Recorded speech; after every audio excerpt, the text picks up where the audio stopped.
Sa isang liblib na baryo sa gilid ng kagubatan, may alamat tungkol sa isang nilalang na kinatatakutan ng lahat. Ang tikbalang.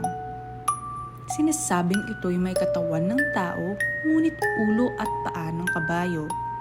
Matangkad, mabalahibo at palaging nakatago sa lilim ng mga matatandang puno. Ginugulo raw nito ang mga naglalakad sa gubat. Papaikutin ka hanggang sa ikaw ay maligaw. Isang araw, may isang batang lalaking nagngangalang Tomas na minsang pumasok sa kagubatan para maghanap ng panggatong. Ngunit kahit ilang oras na siyang naglalakad, pabalik-balik lang siya sa parehong lugar. Naramdaman niya ang malamig na hangin at tila may matang nakamasid.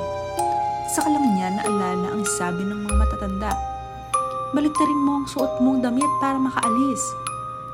Agad niya itong ginawa at sa isang iglap, nakalabas siya sa gubat. Mula noon, hindi na muling pumasok si Tomas sa gubat ng mag-isa.